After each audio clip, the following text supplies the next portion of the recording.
A rescue dog doesn't just swim, it navigates, reading current like a river map. I'm Ethan. In Newfoundland and Labrador, the ocean doesn't forgive mistakes, and one dog was built to turn panic into a lifeline. Here, rescue is a culture, shaped by tides, fog, and the weight of cold water. Every harbor has stories, and many begin with a rope, a wave, and a strong swimmer. This breed looks like a bear, but moves like a lifeboat with a heartbeat.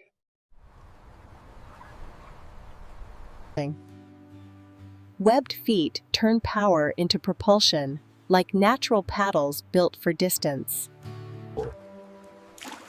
Water-repellent insulation matters when the sea steals heat faster than fear can fade. Rescue begins before the water, with gear that fits and a dog that trusts. Cold water changes everything, turning minutes into a countdown if you're unprepared. The safest rescues are rehearsed, turning instinct into repeatable action. Entry is controlled, not chaotic, because energy must last beyond the first splash. Efficiency beats frenzy, especially when waves fight every meter. Training targets are simple, because the real world will never be. The grip is controlled, the tow is steady, and the mission is simple: bring the float back. Water rescue is teamwork, with humans guiding the safest landing zone.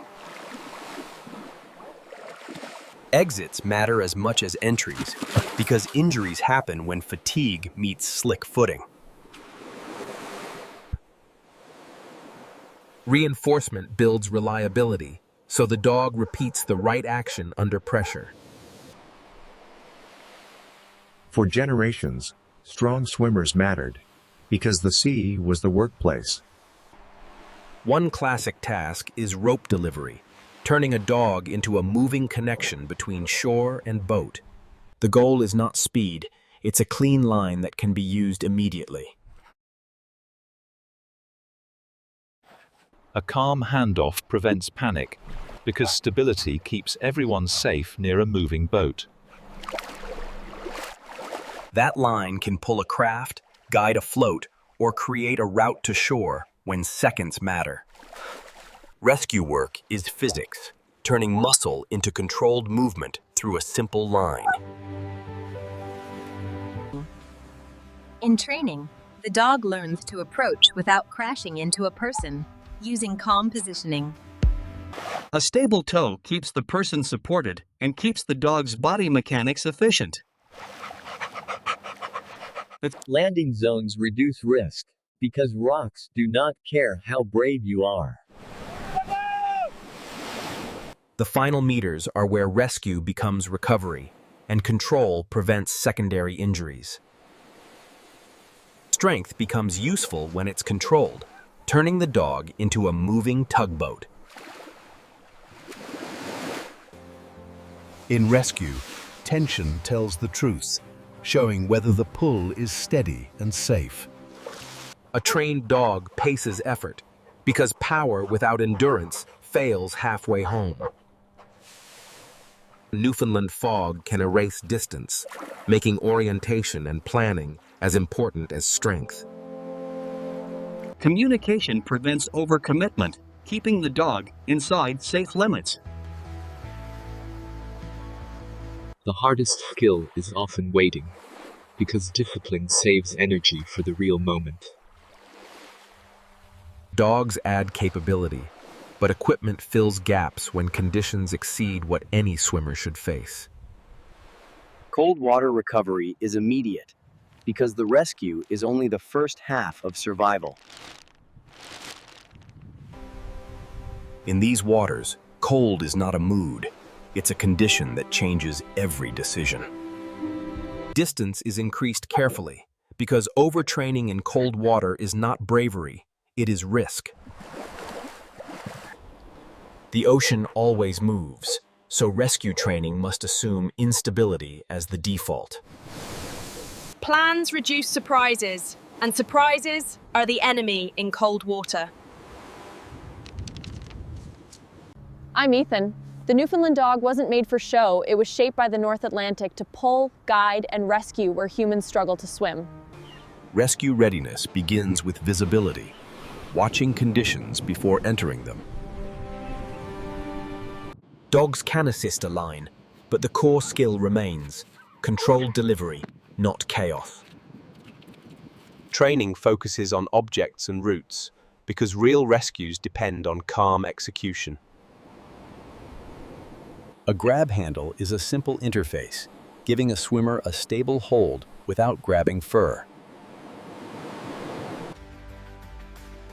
Side approaches reduce collisions and keep the swimmer supported and oriented. Bringing flotation to a person can change the outcome faster than any speech ever could. In cold water, the human also needs protection, because a rescue cannot create two victims. Wind can double difficulty by adding chill and pushing bodies off course. Recovery keeps the dog ready, because repeated rescues require repeated health. Proper fueling supports endurance without overloading the body before water work.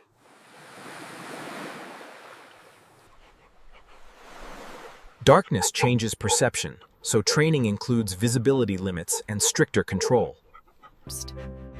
Navigation is tested gently, building trust that the dog can return even in dim conditions. Cold water rescues demand immediate warming, because the body loses heat long after leaving the sea. The dog's body is resilient, but care is non-negotiable when water is this cold. A clean rope prevents tangles, and tangles are the silent killers of good plans.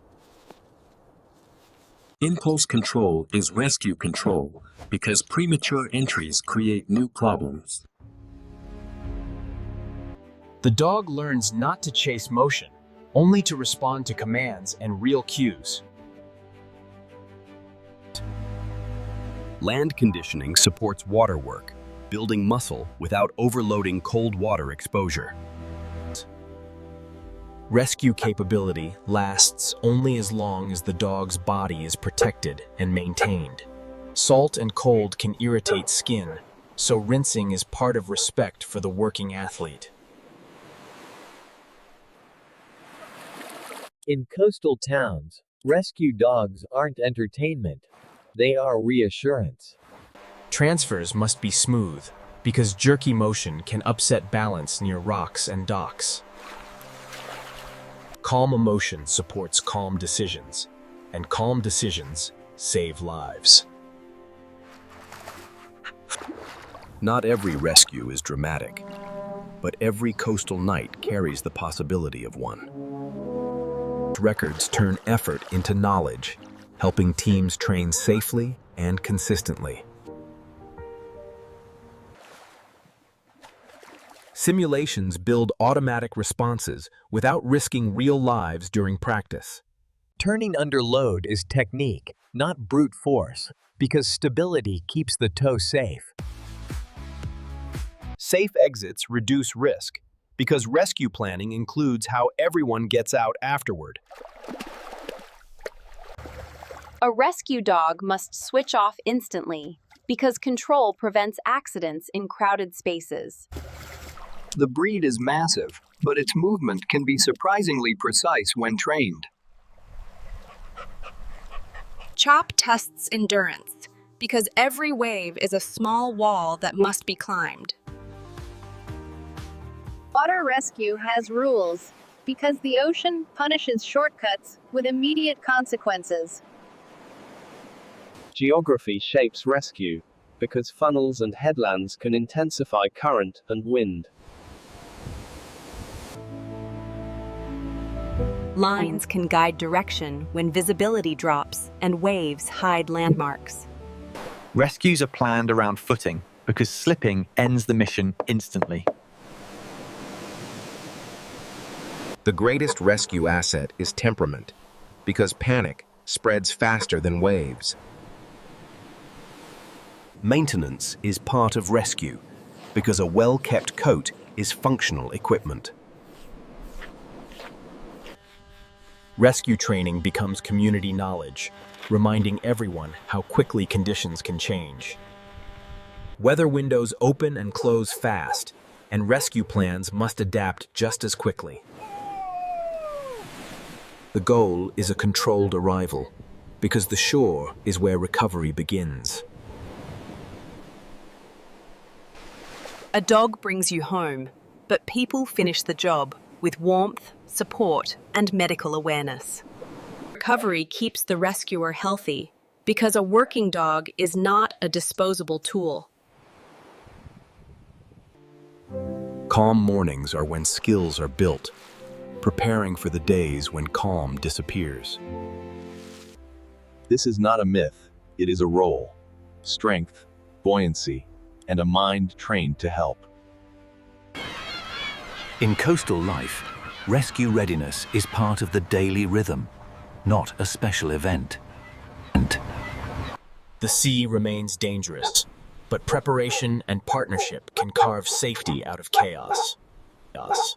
In Newfoundland and Labrador, the Newfoundland dog's water rescue role is simple and profound. Give the ocean one less victory.